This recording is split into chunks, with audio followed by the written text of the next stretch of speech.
Hola, bienvenidos al capítulo 4 de nuestro podcast Estudiando, la geografía de una planta de GNL en Ensenada. En este capítulo, Iván Martínez nos cuenta un poco sobre la historia de la energía en Ensenada y los altibajos que ha tenido, a la vez que nos da un contexto con respecto a la situación actual en la ciudad, con respecto a la ampliación de una planta de explotación de gas natural licuado perteneciente a Sempra. También nos da una perspectiva de geografía con respecto a los efectos que esto tendría en la ciudad. Esperamos que disfruten tanto el capítulo como nosotros, realmente es muy interesante y da una idea más clara sobre lo que es la geografía, que va más allá de solo ver mapas realmente, sino que tiene más fondo.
Hola, bienvenidos a este capítulo del podcast Estudiando. El día de hoy nos acompaña aquí Iván Martínez y como siempre aquí estamos Karen y yo, Santiago. Bienvenidos, ¿cómo estamos? ¿Qué tal, Santiago y Karen? Muy bien, muchas gracias por la invitación. Aquí andamos. Por tenerlo aquí. Bueno, y Santi, ¿qué nos trae aquí hoy? ¿De qué venimos a hablar? Hoy pues venimos a hablar de un asunto que ha sido bastante sonado aquí en la ciudad de Ensenada. Pues están queriendo armar expandir una planta de procesamiento de gas y el problema es que es bastante dañino para el ambiente y realmente es un peligro para la salud de los ciudadanos. Entonces vamos a hacer un poco más de ahondar un poco más en el tema. Sí, y esperemos no solo pues veamos qué onda con el lado ambiental, pues también qué onda con nuestra realidad, pues supongo que social, ¿no? Porque nos afectaría realmente a nuestras vidas. Entonces como creo que esto se va a poner interesante, pero pues primero cuéntenos, Iván, ¿qué hace usted? ¿A qué se dedica? Sí, bueno, estoy por concluir la maestría en geografía en la Universidad Nacional Autónoma de México, en la UNAM. Soy de Mexicali, soy originario de Mexicali, pero estudié allá en la Ciudad de México. Y justo estos días estoy ya en el proceso de entregar toda la documentación para titularme.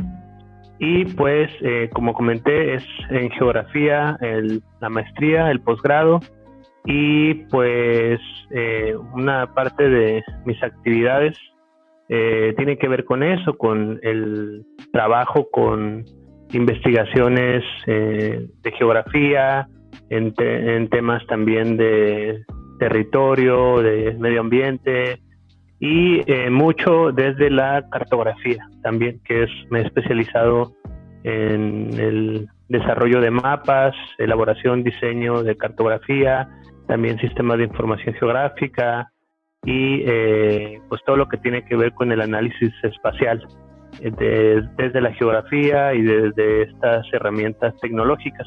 Entonces, digamos a grandes rasgos, eso es como en términos académicos y profesionales a lo que me dedico, y pues he estado también participando aquí en Mexicali, en Baja California, en la lucha por la defensa del agua, particularmente acá de este lado en Mexicali, y pues también digamos participando desde la parte técnica, desde la parte científica, aportando ese conocimiento adquirido en el posgrado para pues este vital recurso que es el agua.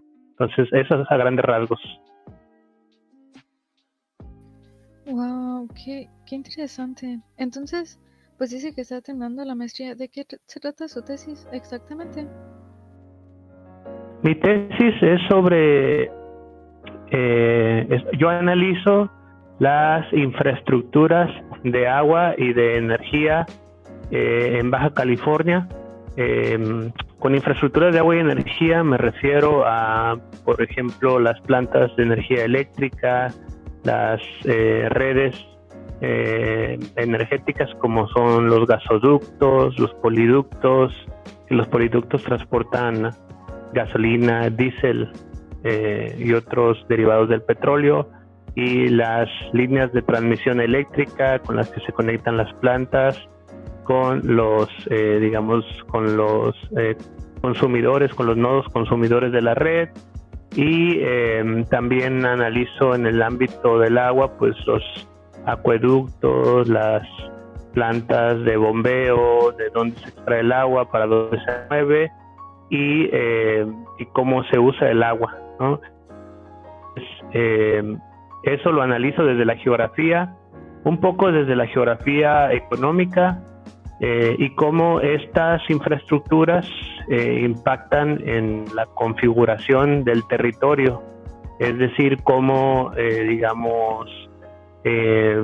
tienen efectos en que en una determinada zona se puedan instalar, por ejemplo, industrias o que crezcan las ciudades o que, no sé, se relacionen también con el tema de la agricultura, cómo se pueden extraer los productos de la agricultura. Entonces, más o menos cómo estas infraestructuras hacen que pues la geografía, ¿no? el espacio funcione, ¿no? Que en este caso Baja California.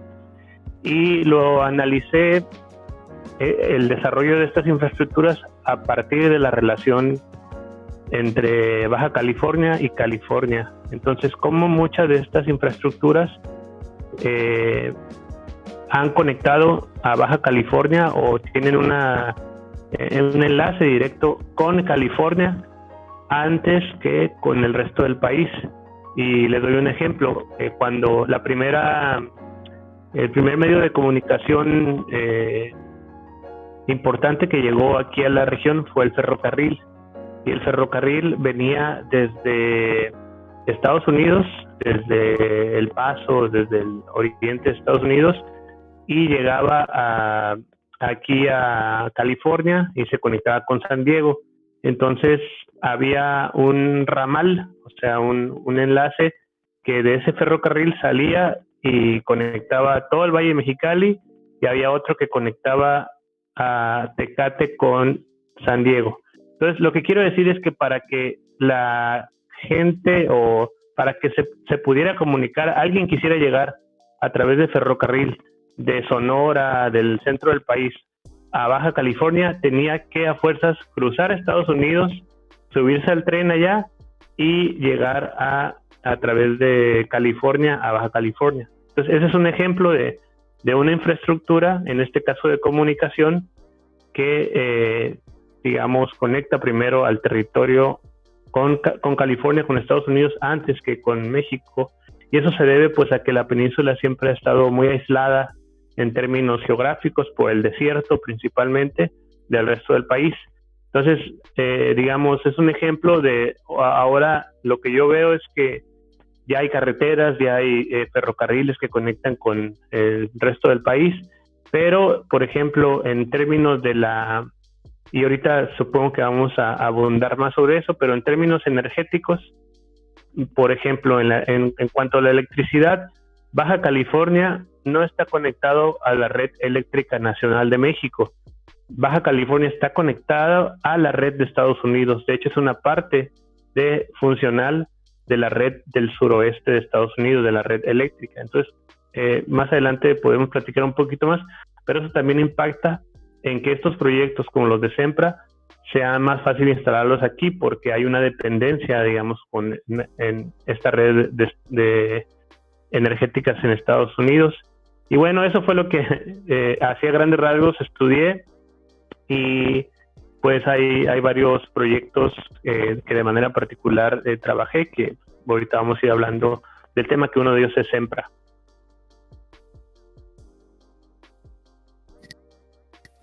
Oye, qué increíble que cubra tantas áreas el estudio, ¿no? O sea, siento que la geografía como que se tiene un cierto estigma. Que nada, es como que, ver mapas, algo así, pero realmente llega más allá. ¿Crees que nos puedas contar un poco más sobre esta área de estudio, por favor? Sí, claro. Nosotros decimos que en la escuela, en la primaria, en la secundaria, y bueno, también en el bachillerato, y donde se enseña la geografía, se enseña una mala geografía, en el sentido de que muchas veces se ve a la geografía solamente como la memorización de las capitales, de los estados, a veces también se le asocia únicamente con la parte física de la geografía, que en este caso sería, por ejemplo, los ríos, las montañas, los climas, tipo de suelo y demás. Pero en realidad la geografía es como la historia, o sea, en el sentido de que son ciencias sociales que son muy abarcadoras, por decirlo de alguna manera, porque, por ejemplo, en la historia pueden haber historia desde, no sé, la historia del automóvil, o la historia de México, la historia universal, o la historia de los pueblos indígenas, o etcétera, etcétera, ¿no?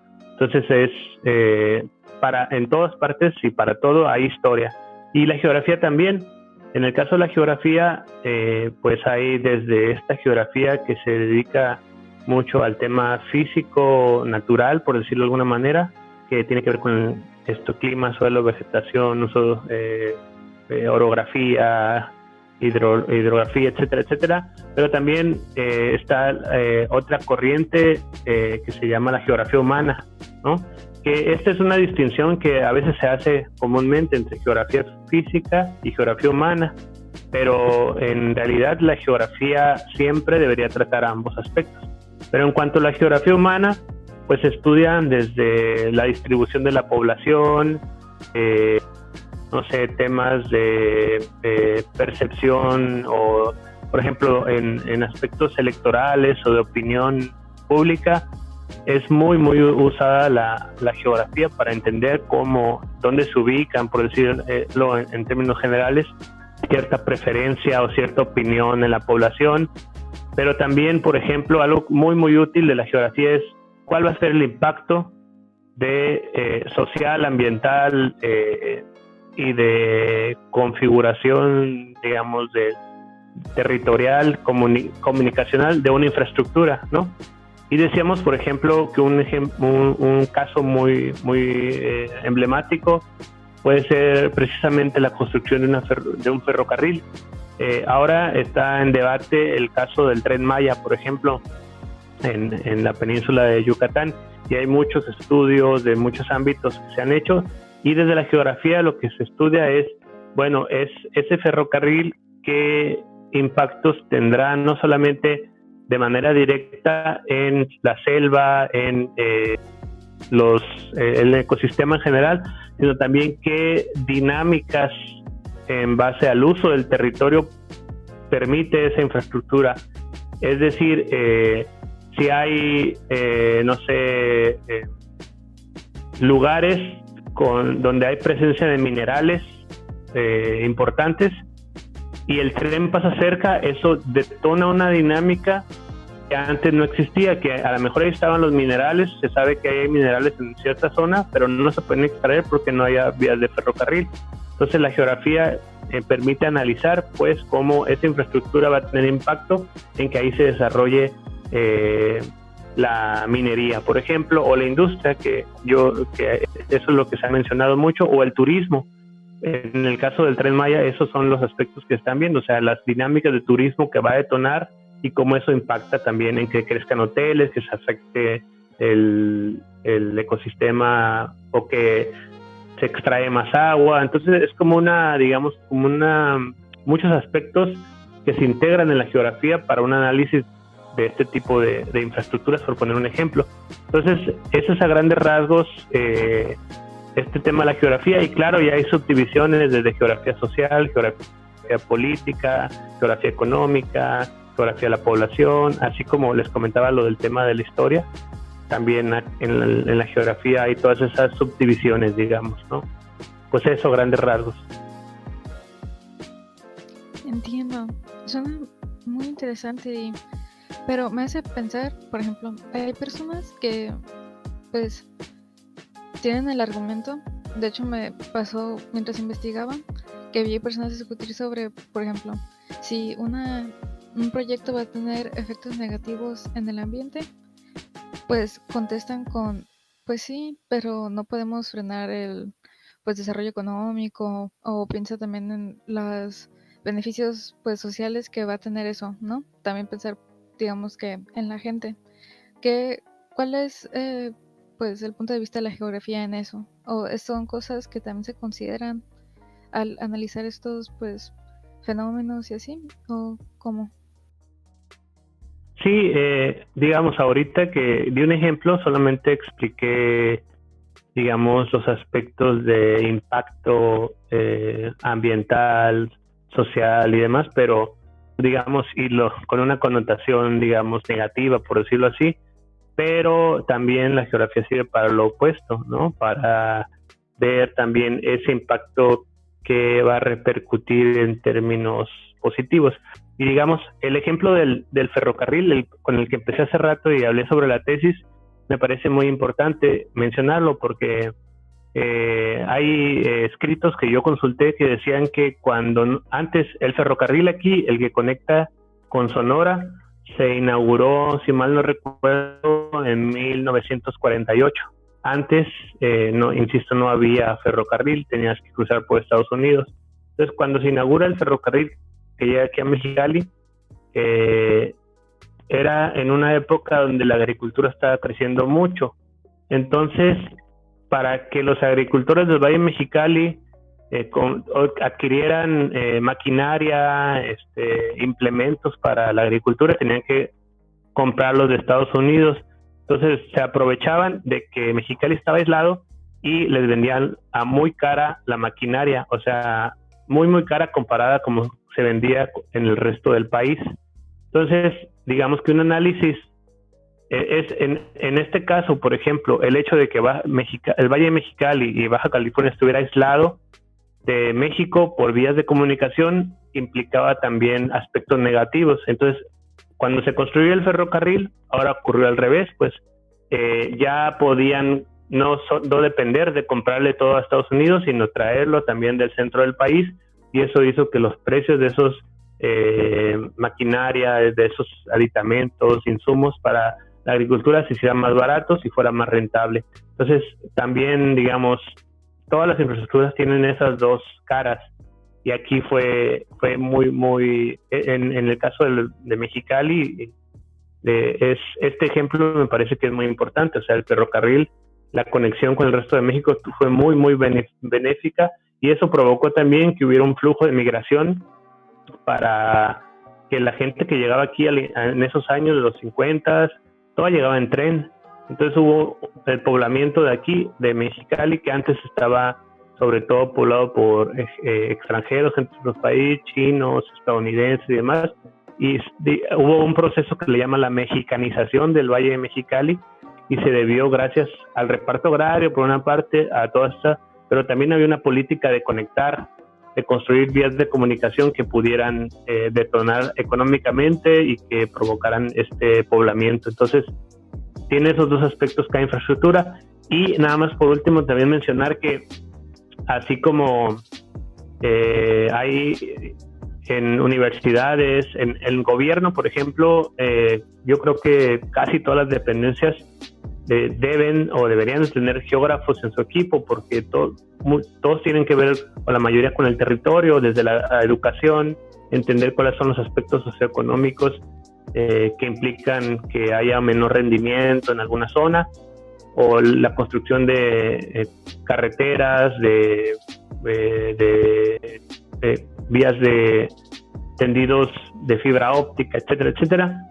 Pero también decimos que las empresas más importantes, las transnacionales más importantes, siempre también tienen un equipo de geógrafos que se dedican a analizar los territorios, a saber cuál es el lugar donde le conviene instalar, no sé, desde un proyecto minero, una industria, hasta una planta de licuefacción, como es en el caso.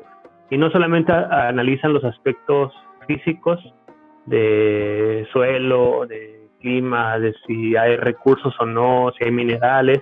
También analizan si hay oposición, si hay organización social en los lugares cercanos, qué tipo de propiedad de la tierra es, si es propiedad privada o si es propiedad ejidal o comunal, si es territorio indígena. O sea, todas esas son cosas que también ellos analizan antes de aventar un proyecto de esta magnitud. Entonces, insisto, abarca muchos aspectos, pero estos por mencionar algunos. Comprendo. Sí, esto es una que abarca muchas direcciones de como un mismo, pues, ¿qué se podría llamarle? ¿Cuál es un problema, un área pues geográfica? Sería como todos los procesos que afectan una región geográfica. Podría resumirse súper resumido. Pues en vez de región es como una categoría como que abarca como más extensa, ¿no? Porque también puede ser de un lugar o de una ciudad o de un pueblo. Entonces, más bien es el espacio, o sea, el espacio geográfico, el espacio, pues eso, ¿no? Es como, digamos, por decir de alguna manera, así también a grandes rasgos, la historia estudia el tiempo, ¿no? Los sucesos en el tiempo, y la geografía de los sucesos en el espacio, digamos, por decirlo así, de manera muy sencilla y a grandes rasgos, ¿no? Entonces el espacio, y el espacio puede ser desde una localidad pequeña hasta una región, Baja California, o un país, ¿no? O una región más amplia de varios países, o en un continente, o en una zona de un continente. Entonces también ese es el otro aspecto de la escala que también se maneja en la geografía. ¿A qué escala estás trabajando? No, pues yo voy a investigar solamente esta localidad o este municipio. Entonces, esa es otra variable a considerar en los estudios geográficos. Sí, me alegra mucho que explique todo esto porque nos va a ayudar como a poner en contexto pues lo que queremos discutir, y que usted ya mencionó un poco sobre SEMPLA. Entonces, pues empecemos un poco con eso, que es, pues, ¿cuál es la relación entre Energía Costa Azul, Yenova y Sempra Energy? Pero para alguien que, digamos, nunca haya escuchado de esas empresas. Ok, Sempra Energy es una empresa transnacional. Transnacional lo mencionamos porque tiene presencia en muchos países, por lo menos en México, en Estados Unidos obviamente. Es originaria de San Diego, California, y tiene presencia por lo menos en Estados Unidos, México, Perú y no me acuerdo, pero había otros países. En fin, tiene presencia en varios países, me parece que Chile. Y esta empresa surgió en el 1998. En Estados Unidos hubo un proceso de desregulación del mercado de energía eléctrica y también de privatización de empresas. Un poco lo que pasó acá también, ¿no? Antes era solamente CFE y ahora con las reformas que permiten la privatización, digamos que el capital privado entre al negocio, en este caso de energía eléctrica, pues eso también ocurrió en California y hubo una fusión de empresas que conformaron Sempra Energy. Entonces, esta empresa pues inicia en California, particularmente en el sur de California, en San Diego y Los Ángeles, y va extendiéndose, digamos, en esa región y traspasa fronteras. Entonces, este tipo de empresas, pues en cada país tienen como una filial, se llama, que es una empresa que legalmente tienen que constituirse, pero que es parte de, digamos, es su versión mexicana en este caso, o su versión en otros países, y la versión o la empresa filial de Sempra aquí se llama IEnova. De hecho, también es conocido como IEnova-Sempra Energy. Por ejemplo, la Coca-Cola. La Coca-Cola es Coca-Cola Company o International, no sé, y aquí en México se llama FEMSA. Bueno, me parece que tiene la concesión, pero aquí de manera local, la planta que está aquí en Mexicali, por ejemplo, se llama Bebidas Mundiales, que es propiedad del grupo Coca-Cola, ¿no? Entonces, en este caso, Sempra Energy es la empresa multinacional, y su versión mexicana es IEnova, y cada uno de sus proyectos, digamos, se constituye también como una empresa que es parte de ese grupo, de esa asociación empresarial. Y en el caso de aquí de la planta que está en Ensenada, que es una planta de regasificación, se llama Energía Costa Azul. Entonces, digamos, es eso, pues ahora volvemos a las escalas. En escala local, ahí el proyecto se llama Energía Costa Azul, que es parte de IEnova, Sempra Energy, bueno, de IEnova, y IEnova es parte del conglomerado de Sempra Energy. Entonces, esa es la relación, digamos, en general. Y recientemente, ¿cuáles han sido los hechos? O sea, lo que ha estado ocurriendo con respecto a la planta y, pues, más que nada para dar un poco de contexto, ¿no? Pues lo que ha estado ocurriendo es que están impulsando, Sempra Energy está impulsando la expansión de su planta en Costa Azul. Esa se llama Energía Costa Azul porque el lugar donde está al norte de la ciudad de Ensenada, a unos 30 kilómetros, se llama Costa Azul, y ahí tienen en 2008 inauguraron una planta de regasificación que la regasificación es el proceso en el que se convierte el gas natural licuado que es gas en estado líquido. El gas natural se enfría hasta los menos 142 grados centígrados, se transforma en estado líquido y se compacta. Entonces se mantiene, digamos, se mete a tanques y está muy, muy, muy frío en estado líquido, y de esa manera se puede transportar en barcos. Entonces, esta planta de regasificación, su operación es que recibe barcos desde el Pacífico con gas natural licuado, y entonces llegan ahí y los tanques, el gas que viene en los tanques en estado líquido, lo calientan, y una vez que lo calientan lo devuelven al estado gaseoso y lo meten en unos ductos, en los gasoductos, que ya envían ese gas hacia el resto del estado, hacia Tijuana y hacia Tecate y Mexicali, y a Rosarito también. De hecho, conectan los 5 municipios. Pero entonces, y también ese gas sirve para exportarlo a California, pasando a través de Baja California. Entonces, esta planta de regasificación se inauguró en 2008, y ahora están queriendo expandirla, que más que expandirla es construir una nueva planta, pero ahora esta planta va a ser de licuefacción, que va a ser el proceso inverso. Es decir, en lugar de que se reciba gas en estado líquido y se convierta a estado gaseoso, se va a recibir gas en estado gaseoso proveniente de Texas a través de los gasoductos que comenté, y ese gas lo van a enfriar y lo van a meter en barcos en estado líquido y lo van a poder exportar hacia Asia, particularmente hacia Japón, hacia China quizás.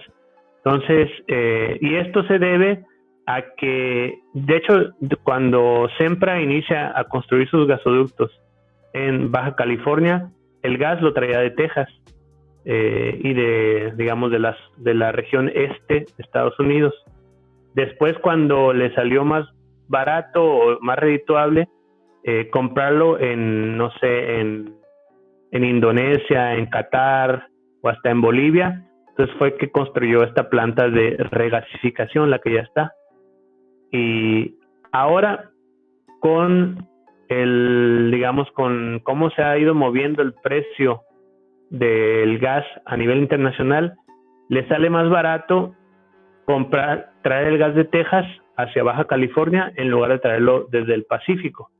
Entonces, atendiendo esa lógica, es que quiere construir esta planta de licuefacción para que pueda exportar ese gas que ya está la infraestructura que llega el gas de Texas hacia Baja California y que alimenta plantas de energía eléctrica aquí, alimenta industrias, incluso alimenta hay usuarios residenciales que usan ese gas, pero ya está el gas aquí, pero ahora quieren aprovechar para que Baja California sirva como una plataforma de exportación de gas hacia el Pacífico, ¿no? Entonces, redondeando la idea, con la planta que está ahorita pueden importar gas desde el Pacífico y distribuirlo en Baja California y exportarlo a Estados Unidos. Ahora, con la planta nueva que quieren construir, quieren hacer lo inverso, es decir, quieren jalar el gas desde Texas, pasarlo por Baja California y exportarlo a el Pacífico, particularmente a Asia. Entonces, ese es el proyecto que ahora están impulsando esta empresa y que ha recibido esta oposición de científicos, de la sociedad civil organizada, de la población, y bueno, que es lo que vamos a seguir platicando en esta ocasión. Sí,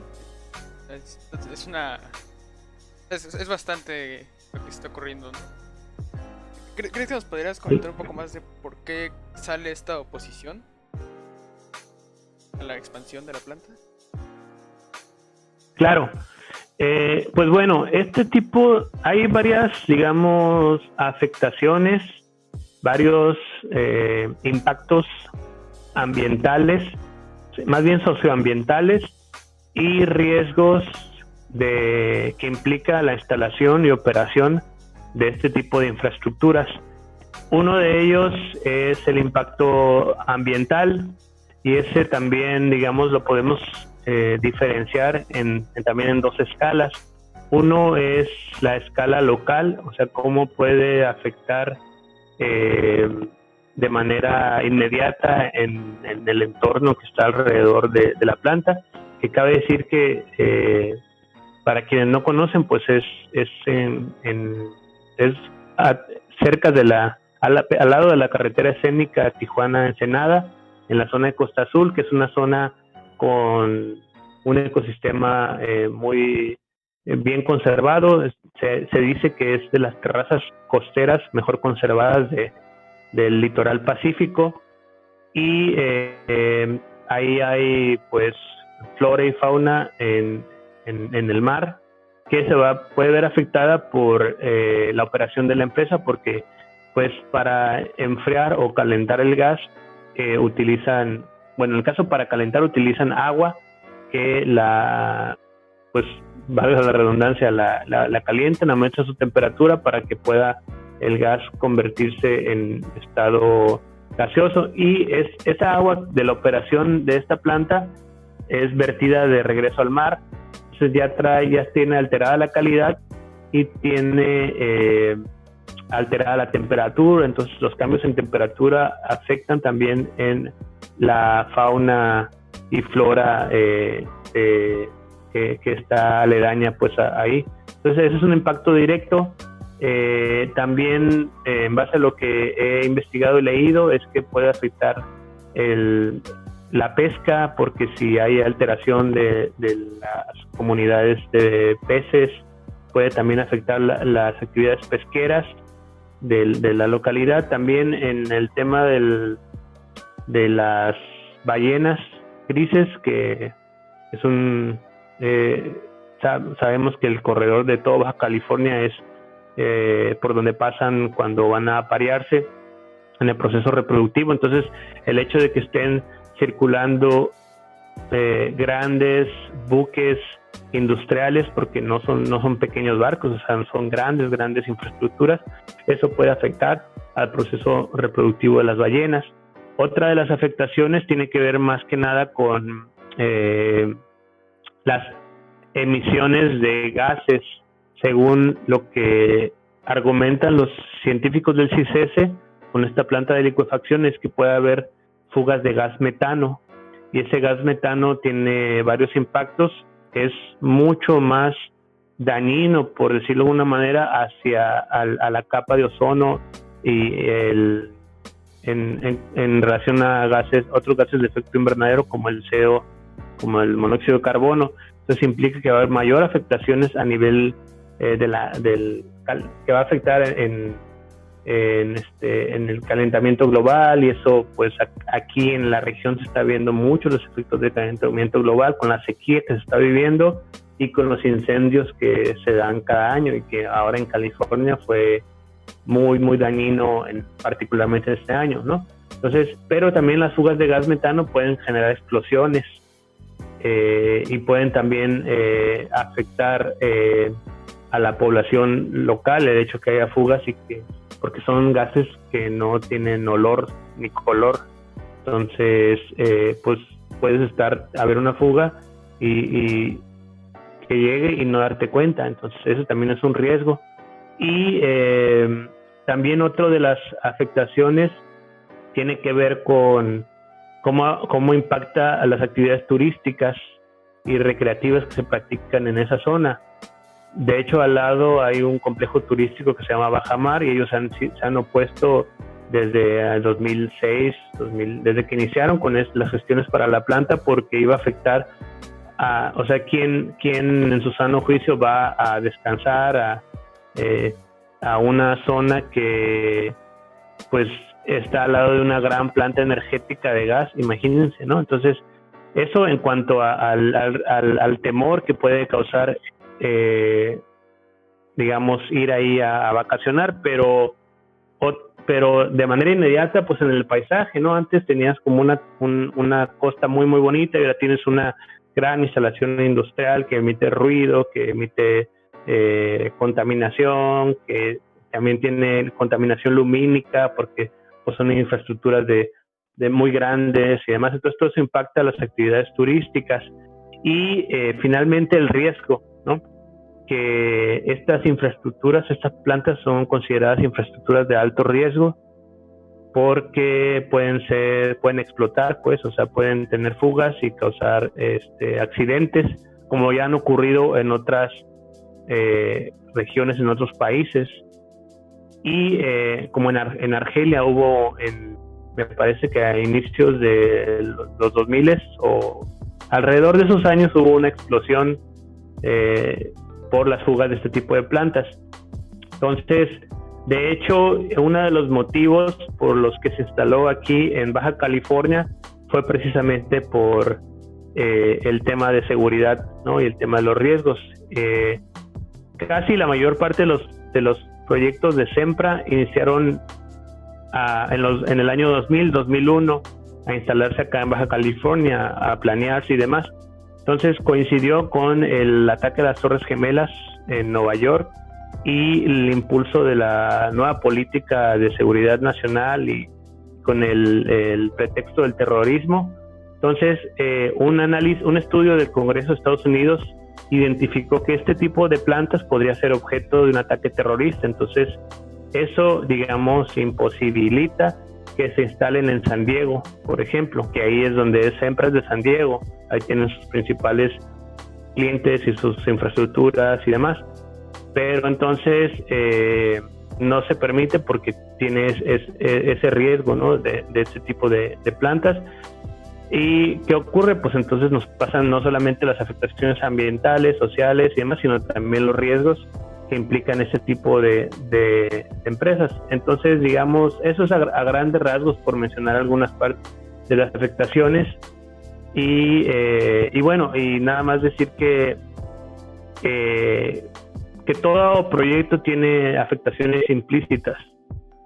Pero en este caso a mí me parece aún más grave porque no es la planta de licuefacción, o sea, la nueva planta que quieren hacer, no es un proyecto que beneficie a México, no es un proyecto para Baja California y para México, es un proyecto para que Sempra y otras empresas energéticas, productoras de gas, puedan exportar gas hacia el Pacífico. De eso se trata el proyecto, ¿no? Entonces no hay, para mi ver, más allá de que pueda generar algunos empleos en la construcción y en la operación, no hay un beneficio para México de manera directa. Incluso señalan los científicos del CICC, esta planta no es parte de los planes energéticos de México, que como saben, pues planean, ¿no? Pues aquí se va a requerir una central, aquí se va a requerir esto, o sea, hay una planeación de esas infraestructuras, pero esto no es parte de ningún plan. Es un proyecto de Estados Unidos, es un proyecto de estas empresas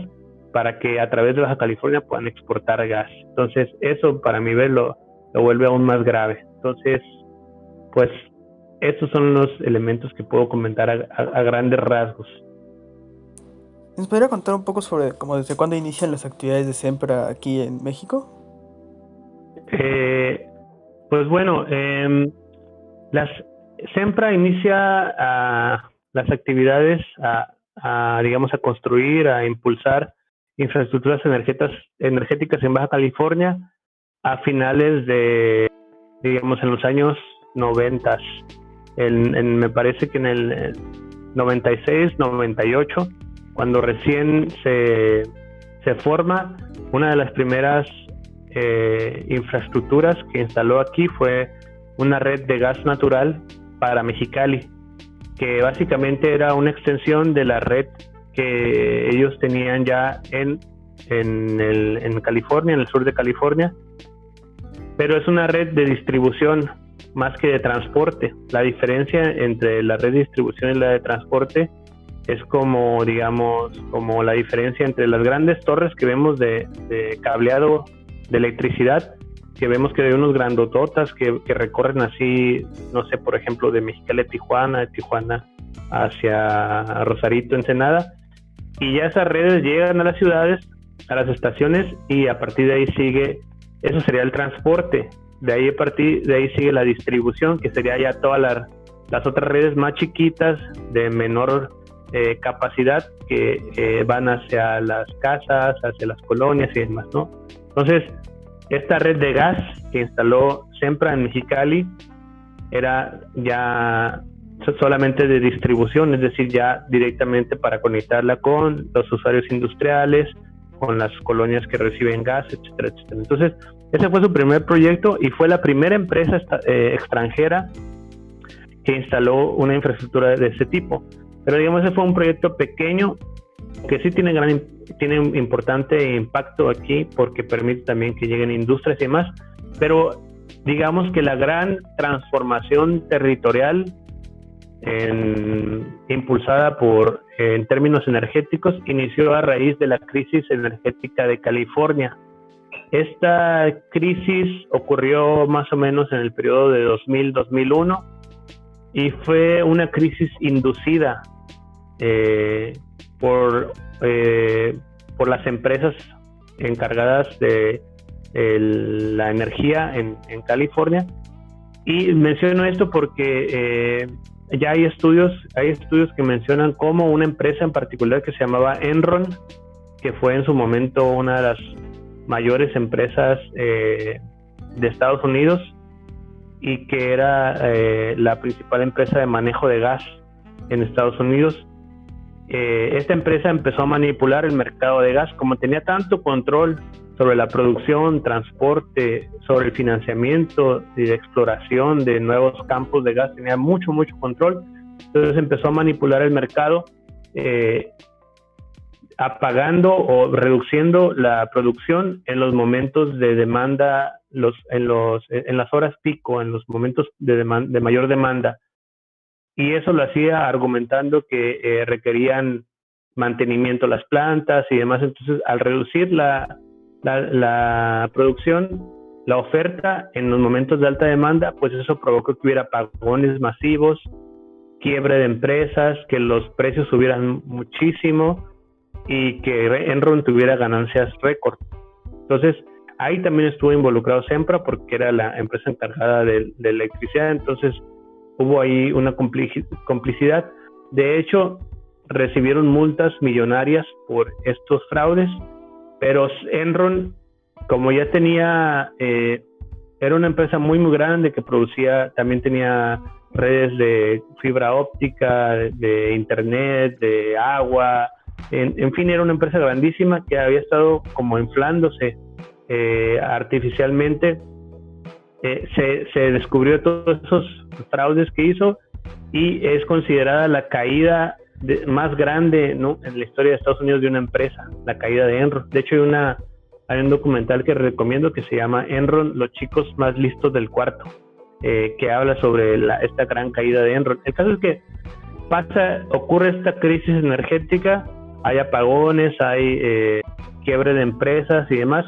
Entonces, a partir de ese año empiezan a buscar fuentes alternativas de energía para garantizar el abasto energético. Entonces, las empresas empiezan a buscar en otros mercados energía para abastecer y la principal empresa en impulsar esta dinámica fue Sempra y fue cuando empezó a planear y construir proyectos de energía de gas y de electricidad aquí en Baja California con la finalidad principal de abastecer al mercado de California. El primer proyecto que construyó en esa dinámica fue un primer gasoducto que va desde Otay hasta Rosarito, y ese gasoducto era para alimentar una planta de CFE que se construyó, que es la termoeléctrica, la central Presidente Juárez.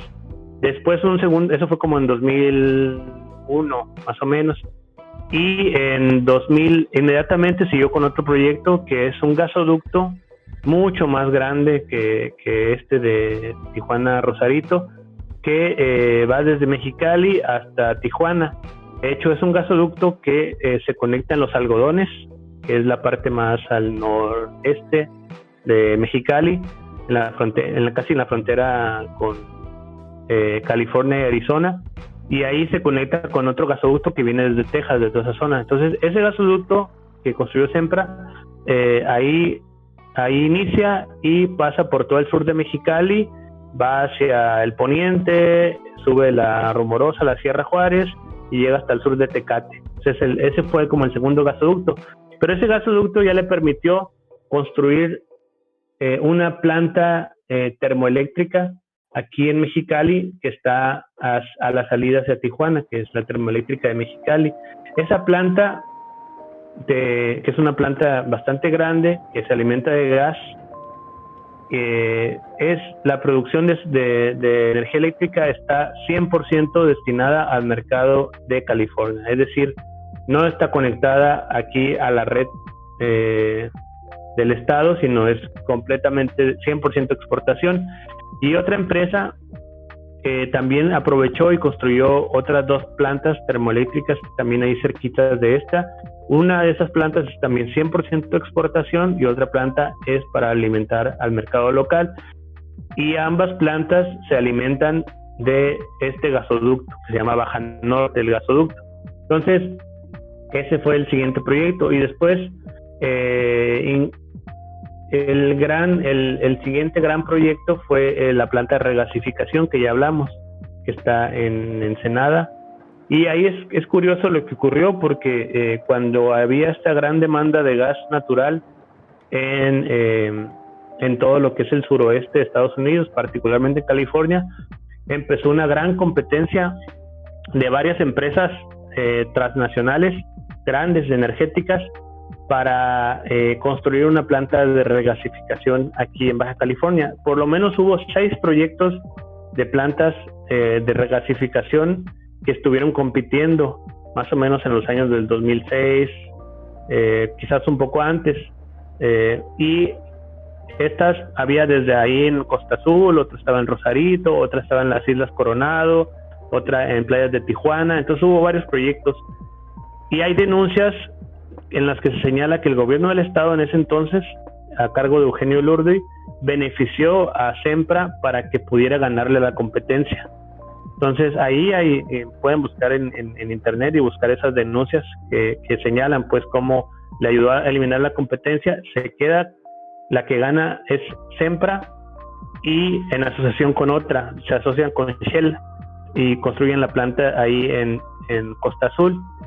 Y una vez que construyen la planta, o a la par, construyen un tercer gasoducto que se va de ahí de la planta rumbo al sur de Tecate, donde se conecta con los otros gasoductos que ya estaban, y se añade otra extensión hacia Otay. Entonces, digamos, ya se completa la infraestructura de gasoductos que hay en la actualidad, que, como mencioné, conectan desde Mexicali, pasan por Tecate, y de ahí de Tecate va un ramal, que se le llama como un enlace hacia Tijuana, Rosarito, San Diego y hacia Ensenada. Entonces es como una telaraña, digamos, ¿no?, que conecta todo.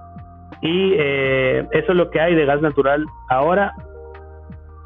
Y los otros proyectos energéticos que impulsó Sempra para completar, digamos, el panorama completo, fue un parque eólico en La Rumorosa, que seguramente si han ido a La Rumorosa se ven los abanicos, ¿no?, los torres. Y no me refiero al parque de CFE, que tiene 5 torres, sino al parque de Sempra, que está más pegado hacia el lado de la carretera La Rumorosa, cuando ya se baja para acá a Mexicali. Y ese parque eólico es de Sempra, es 100% exportación también. De hecho, mucha gente lo ve y dice, no, pues qué bonito, y la energía eólica, la energía limpia y demás, que también tiene afectaciones, pero pues la gente dice, pues es energía limpia y demás. Pero lo que muchos no saben es que pues está muy bonito, pero esa energía no es para México, es para Estados Unidos, 100% exportación. Y el otro proyecto, y que ellos dicen que es el primer proyecto de binacional en el marco de las energías renovables, pero binacional, pues se escucha bien bonito, de los dos países. No, es un proyecto que está en México, pero pues sirve para Estados Unidos. Así es, digamos, en términos llanos. Y el otro proyecto que tienen es una planta de energía solar en la Laguna Salada, que también cuando bajan, si vienen de allá de Tijuana, Ensenada para Mexicali, bajan La Rumorosa y van a ver esta gran planta solar. Esa planta sí es para alimentar al mercado local, pero también es de Sempra. Entonces, digamos que ha habido como un proceso en el que Sempra está creciendo muchísimo en Baja California, y pues prácticamente tiene gran control, porque imagínense, si ahorita ya yo creo que más de la mitad de la energía eléctrica que se consume en el estado se produce con gas natural, y ese gas lo suministra Sempra directamente. Entonces dependemos de una empresa extranjera, y es por eso que también tiene tanto poder político y económico, ¿no?, por esa importancia.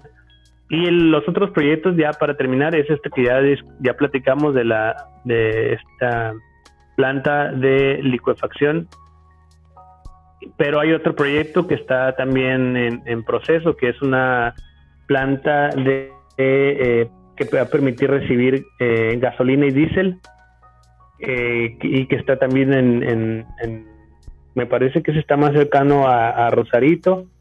Y esta planta va a permitir recibir, almacenar y distribuir gasolina y diésel, que se va directamente a las gasolineras. Y esta planta se la va a rentar, digamos, a la empresa petrolera Chevron, que es una empresa de Texas muy importante. Y esta planta, han visto que aquí en Baja California hay gasolineras de Chevron, entonces va a poder distribuir en sus gasolineras. Y es curioso porque ahorita vemos que con la reforma energética de Peña Nieto, que abrió la posibilidad de que empresas privadas pudieran operar las terminales de distribución, que son las gasolinerías, que hay de muchas empresas, ¿no?, pero todas venden gasolina de Pemex. ¿Por qué? Porque no hay aquí en el estado no hay producción de gasolina y diésel, entonces tienen que traerlo con la infraestructura que ya está, que es de Pemex. Entonces estamos comprándoles gasolina de Pemex, pero que le ponen aditamentos y ya dicen que es de ellos. Pero ahora lo que quieren hacer con esta planta es que traigan gasolina y diésel, en este caso Chevron, directamente para sus plantas. Entonces, insisto, así viendo toda la perspectiva completa, pues esos son todos los proyectos que se han venido instalando a raíz de esta crisis energética y que está utilizando a Baja California como, hay algunos investigadores que dicen que lo está utilizando como cuarto de máquinas o como una caldera para abastecer de energía a California. Claro, también abastece aquí de manera local, pero lo central de esos proyectos es cómo se abastece al mercado de California, utilizando el territorio de Baja California y dejando aquí los riesgos, afectaciones, impactos, etcétera, etcétera, etcétera. Entonces, ese es más o menos el panorama completo. Sí, o sea, somos realmente un efecto secundario de todos estos proyectos, ¿no? O sea, nada más porque somos el lugar, recibimos una parte de los beneficios, por así decirlo, pero la idea no es directamente ayudar a nosotros. Sí, no, es pues básicamente sortear las dificultades que ellos tienen para instalar esas infraestructuras en el lugar donde las quieren utilizar, que es California, ¿no? Entonces, frente a todas esas dificultades y costos también, porque acá es mucho más barato no solamente los derechos de uso de suelo, sino también la mano de obra, los empleados que tengan, y en fin, hay muchísimas más facilidades que hacerlo allá, y entonces es por eso que optan por impulsar estas infraestructuras acá. Y claro, las venden con un discurso de que va a generar empleo, derrama económica, que va a detonar a la economía local, pero eso pues sin duda genera algo de eso, pero eso siempre se tiene que poner en balance con las afectaciones que puede tener. Entonces esa es la discusión, digamos, y justamente hace falta más información, hace falta más foros de discusión. Ahora que está, digamos, el conflicto y la problemática de manera más activa, creo que urge que haya espacios de discusión, hay espacios de difusión de esta información, de estos análisis, de entender de qué tratan los proyectos, qué beneficios traen, qué perjuicios y demás. Y por eso también celebro que ustedes me hayan invitado y que abran este espacio para discutir, porque creo que es lo que hace falta, ¿no? Para este tipo de proyectos, ¿no? Entonces, eso. Sí, definitivamente es importante que haya fuentes de información para la comunidad, porque lo ideal sería que todos estuvieran informados al momento de estas situaciones, ¿no? Y, por ejemplo, ¿qué fuentes de información nos recomendarías tú? Cosas que vayan más allá como del post que te aparece en Facebook o el noticiero, ¿de dónde podríamos agarrar más sobre este tema? Hay un estudio de Greenpeace muy bueno que, si mal no recuerdo, se llama Gas Natural Licuado, el fin de la independencia energética, que es un estudio que hizo Greenpeace cuando estaban construyendo la planta de regasificación, o sea, la planta que ya está ahí en Costa Azul. Entonces, este estudio es muy bueno porque, de hecho, fue una fuente importante para mi investigación, porque trata justo estos afectaciones, impactos ambientales, sociales, los riesgos y las experiencias que han ocurrido en otros países con este tipo de infraestructuras.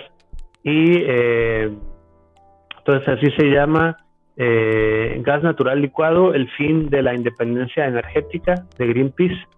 Y también recomendaría, pues, quizá no son tantos estudios, pero alguien que quiera conocer a grandes rasgos es lo que ha sacado los investigadores del CICESE, o algunos artículos ahora que sacaron respecto a las afectaciones de este tipo de plantas.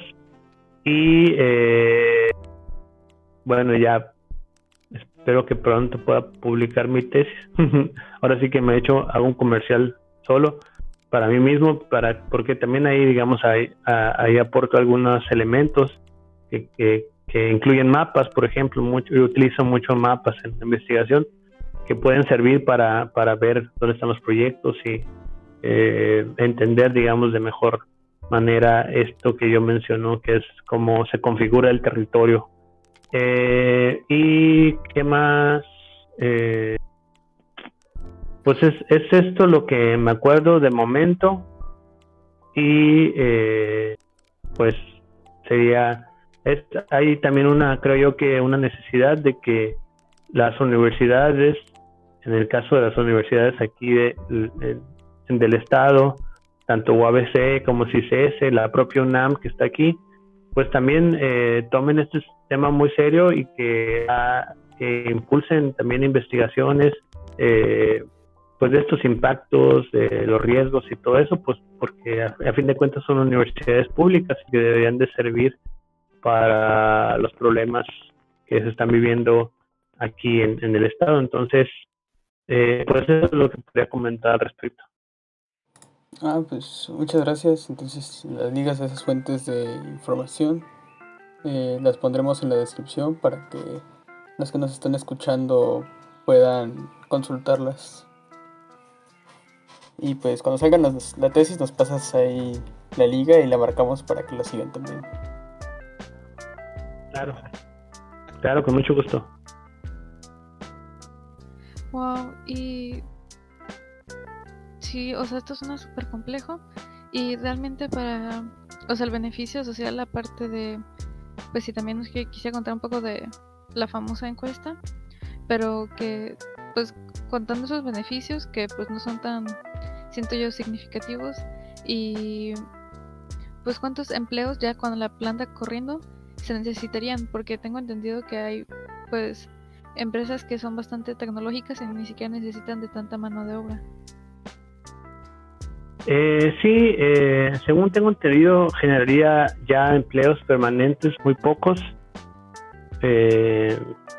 Desconozco el dato preciso, pero me parecía que decían que en la planta que ya está, quedan menos de 200, o sea, son muy, muy pocos empleos. Claro, para la construcción sí se requieren bastantes empleos, pero son temporales, ¿no? Y quienes se llevan ahí, quienes se enriquecen principalmente son las empresas constructoras más que los empleados, que también es mano de obra muy, muy barata. Eso es otra cosa, le sale muy barato construir una planta aquí por el término de la construcción mano de obra. Pero en fin, yo pienso que particularmente este proyecto de la planta de licuefacción, expansión de la planta existente, como comentaba hace rato, no genera casi, o más bien genera nulos beneficios para Baja California, y eso lo reafirmo con la encuesta, la consulta vecinal que impulsó el Ayuntamiento de Ensenada y que se llevó a cabo el pasado 18 de octubre, y toda la publicidad y la forma en la que se planteó, porque si una empresa, como dicen, va a ser la inversión más importante y va a generar empleo y derrama económica, ¿por qué tienen que ofrecer un montón de obras y un montón de dinero destinado a la ciudad para proyectos en la ciudad de seguridad, de infraestructuras viales, de canalización, de parques y demás? ¿Por qué tienen que ofrecer todo eso si ellos ya están diciendo que ya la empresa va a traer beneficios, ¿no?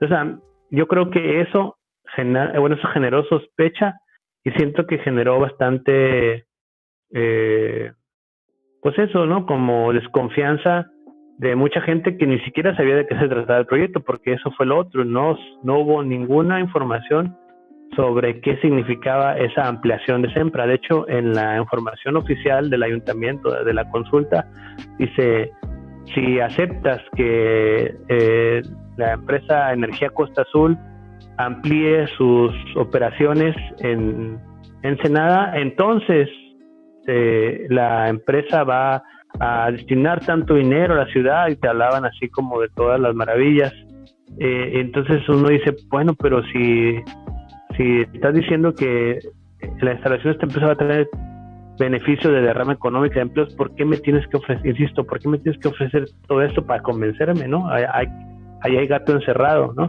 Y el hecho de que no me digas absolutamente nada de qué trata, es más, que hubieran dicho, si estás de acuerdo a que siempre amplíe sus operaciones para que pueda exportar gas, ya sería hablarte un poquito del proyecto, ¿no? Pero no, fueron totalmente herméticos, totalmente se callaron de qué significa esa ampliación, porque para mi ver saben que no beneficia a la gente, que no es para Baja California, que no es para México, es para Estados Unidos, para estas empresas. Entonces, y no hablaron, eso por decir solamente de hablar de qué se trata el proyecto. Otra cosa ya de información completa para que sea una verdadera consulta libre e informada, sería que hablen de los pros y contras. O sea, bueno, esto va a traer estas afectaciones, va a tener estos impactos, pero va a traer estos beneficios, si tuvieran beneficios. Pero yo insisto, creo que no tienen argumentos para decir por qué va a beneficiar, más allá del discurso clásico que lo hacen para todas. Lo mismo es que va a ser muy importante la inversión y que va a generar empleos y derrama económica.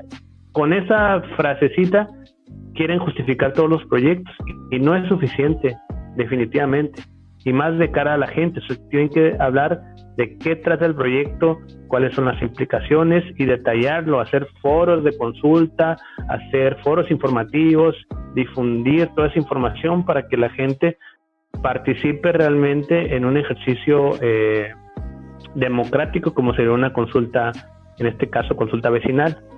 Pero bueno, ya hablando sobre este tema de la consulta, pues yo creo, como muchas de ahí en Ensenada creen, es que aún así, con todo el terreno, digamos, de la consulta hecho para beneficiar a la empresa, con toda esta campaña de desinformación, con toda esta, decía un compañero, con este chantaje oficializado, porque están chantajeando con obras de seguridad, de reactivación económica, de parques, de canchas de fútbol y demás. Aún con todo eso, la gente no creyó, no se la creyó, no se lo compró y salió a votar y a manifestar el rechazo. Y eso se vio en las mesas de votaciones en las que se iban transmitiendo los resultados en vivo a través de redes sociales, y en todas ganaba el no a Sempra, o sea, 3-1, 2-1, 60% en contra, 70%, hasta hubo un par, me parece que había 80% de rechazo. Entonces había una tendencia en las mesas de votación, insisto, que había gente transmitiendo en vivo, publicando en redes sociales, una tendencia de que iba ganando mayoritariamente el rechazo. Y después de eso, la empresa incluso hace un comunicado, o un periodista los entrevista y le dicen, oye, va ganando el no, y ellos dicen, no, pues es que de todas formas no nos importa la consulta, la consulta no va a frenar a Sempra. Entonces ya estaban aceptando su derrota, y mágicamente todo cambia unas horas después, cuando se empezaron a recibir la paquetería electoral, las urnas del resto del municipio y del resto de casillas en el Riviera, y se empiezan a contar los votos a puerta cerrada, sin presencia de observadores ciudadanos, sin que dejaran entrar a nadie. Y ya más tarde anuncian que un resultado totalmente opuesto a lo que venían marcando estos conteos ciudadanos en vivo. Y al siguiente día, ya temprano, anunciaron que la empresa había ganado con más o menos el casi 70% de la votación. Entonces es ahí donde se está señalando que hubo una operación fraudulenta, para donde se le quiera ver en beneficio de la empresa, y es por eso que también se está generando un movimiento en contra tanto de la ampliación de Sempra, como también contra la consulta y con esta práctica antidemocrática. Insisto, si sí hubiera ganado la aceptación de la empresa, ¿por qué en aras de la transparencia no dejan que entre una comisión ciudadana y que vea el conteo de votos. Es más, hasta la fecha no han publicado los resultados por casilla. O sea, simplemente el lunes de la semana pasada, el lunes 19 de octubre, dijeron, este es el resultado final, tantos votos a favor, tantos en contra, y no han publicado el resultado de las casillas. Entonces uno no sabe si uno vio que en la ciudad donde vive la mayor parte de la gente del municipio, la tendencia era abrumadoramente en contra. ¿Por qué ahora se invierte el resultado? Bueno, por lo menos queremos saber dónde ocurrió el cambio, o sea, dónde ocurrió la votación mayoritaria por el sí para que haya pasado esto, ¿no? Entonces, todas esas prácticas son antidemocráticas, van en contra. Por eso las elecciones, el INE, en su momento el IFE, Instituto Federal Electoral, o el Instituto Nacional Electoral, cada que hay elecciones, tiene representantes de todas las fuerzas políticas como observadores de la votación, del conteo, tienen un proceso de transparencia, de publicación inmediata de los resultados con el programa de resultados preliminares, tienen observadores internacionales. O sea, ¿por qué? Porque uno de los principios de las elecciones es que deben ser observables, deben ser transparentes, deben ser de cara a la ciudadanía, para que no haya dudas, ¿no? Pero no, en esta consulta no ocurrió nada de eso. Hay opacidad también en quién financió la consulta. Hay integrantes del Cabildo que dicen, es que nunca, no te aprobamos que presupuesto para una consulta, ¿de dónde lo sacaste? Entonces hay muchas irregularidades, mucha opacidad en el manejo de los resultados, de la metodología, de quiénes fueron los que contaron, cómo fue, todo eso no se ha dado a conocer, y es por eso que, insisto, hay un movimiento que se está gestando ahí en Ensenada y en el Estado, porque yo lo veo como que es una problemática de todo el Estado, que está señalando que esta consulta fue amañada, fue a modo para beneficiar a la empresa, y aún así que la gente salió a rechazarla, se volteó el resultado. Entonces, pues esa es la información también a grandes rasgos de la consulta, y pues hay que seguir observando, seguir pidiendo transparencia de qué pasó, exigiéndolo, porque pues es un derecho que tenemos como ciudadanos, y es básicamente eso, a grandes rasgos. Sí, también, o sea, todos los aspectos de esta situación son bastante complejos, porque pues es una problemática que sigue, o sea, esto es algo que todavía está en planes, que también pues igual y un punto relevante a comentar es que ya había artículos sobre los planes de Sempra de pues expandir sus operaciones aquí en Baja California desde marzo, y de que aquí en Ensenada pues desde junio, julio hemos encontrado artículos. Entonces pues eso nomás hace más preocupante de los resultados de la consulta, porque pues tengo entendido que no se le avisó a la población hasta una semana antes de que fueran, ¿no? Sí, de hecho yo tengo información de que en 2015 fue cuando anunciaron que querían ampliar sus operaciones en Costa Azul. De hecho hace 5 años, pues, o sea, ya es bastante el tiempo. Pero de hecho ya la manifestación de impacto ambiental les fue aprobada, me parece que en 2018, y ahora les hace falta solamente el permiso de exportación de gas. Y al parecer, bueno, tenemos un oficio de la Secretaria de Energía del Gobierno Federal, Rocío Nale, que le solicita al Ayuntamiento de Ensenada que, siguiendo la política del Gobierno Federal, en el que la opinión de los ciudadanos es muy importante, le pide que considere hacer una consulta para recoger pues la opinión de los ciudadanos respecto a la ampliación de Sempra. Entonces, ese, digamos, es lo que vemos que fue el motivo para impulsar la consulta, pero eso fue, digamos, una semana, y al siguiente semana ya estaban convocando la consulta, y con 6 días de antelación a realizarse, todo muy precipitado, muy a las carreras, y que para mí eso también, no sé, no he explorado más, pero seguramente tiene también tintes electorales, porque pues ahora ya están por iniciarse las elecciones y ahorita es el momento en que están pues incluso pidiendo licencia a los alcaldes y los funcionarios que quieren contender. Entonces era justo previo a que ha ocurrido todos esos movimientos, y seguramente por ahí también hay algún interés electoral y bueno, eso habría que investigarlo más a fondo, ver cómo van moviéndose las cosas para tener más elementos para señalarlo. Sí, totalmente hay que seguir pues manteniendo ojos en el asunto, porque todavía se puede evolucionar de varias maneras, ¿no? ¿Y usted qué opina que nosotros como individuos y comunidad, pues trabajando juntos, podríamos hacer para que esto evolucione de una manera pues positiva?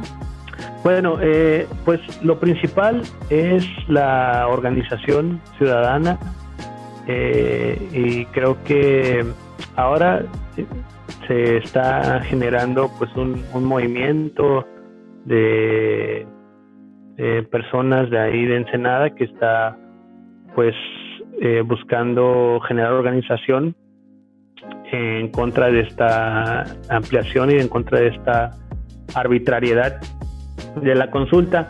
Entonces a mí me parece muy importante eso. De hecho, yo creo que en todos los ámbitos de la vida pública la participación ciudadana y la organización es muy muy importante para tener una mejor sociedad, ¿no?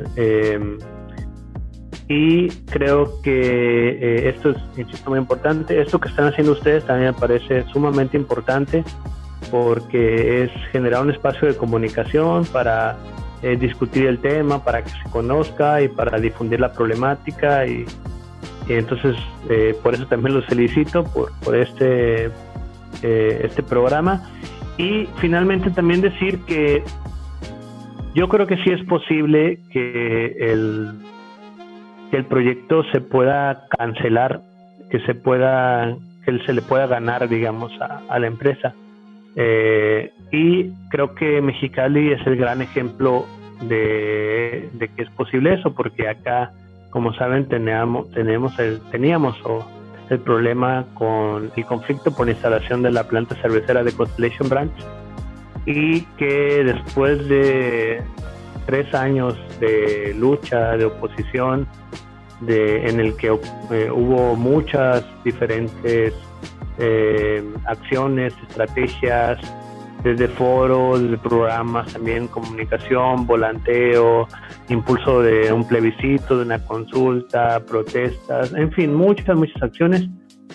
Se convocó a otra consulta, el 21 y 22 de marzo, y esa consulta también se debe a que había un movimiento fuerte que estaba exigiendo en contra, ¿no? Entonces el gobierno federal impulsa esta consulta y se gana el rechazo a la empresa con 76% del voto. Entonces fue un rechazo muy muy contundente, y esta empresa ya estaba en construcción, y por mucho tiempo hubo muchos momentos en los que se pensó pues es que no se va a poder hacer nada, no, pues ya se va a construir y demás, y pues se demostró que no, siempre y cuando la ciudadanía participe, insisto, salga a manifestarse, salga a expresar su opinión en este tipo de instrumentos democráticos, lo digo entre comillas, porque no siempre, acá también la consulta se hizo muy inclinada a beneficiar a la empresa, y aún así la gente salió y votó mayoritariamente, aplastantemente en contra. Entonces, pero es un ejemplo pues de que a veces pareciera una pelea de David contra Goliat, pero es posible que si la gente se organiza, si la gente participa, revertir esa inequidad, esa desigualdad de fuerzas, y se puede revertir. Entonces, pues eso, animarles a que sigan difundiendo, sigan participando y pues trabajando por el bien común, ¿no? Que es lo principal. Entonces, pues ese sería mi mensaje de ánimo, digamos, para esta lucha y este proceso. Y pues gracias por la invitación a este programa. Bueno, pues en esa nota vamos cerrando el capítulo de hoy. Muchas gracias por acompañarnos, Iván. Estuvo muy interesante todo lo que nos comentaste. Y pues muchas gracias por darnos de tu tiempo.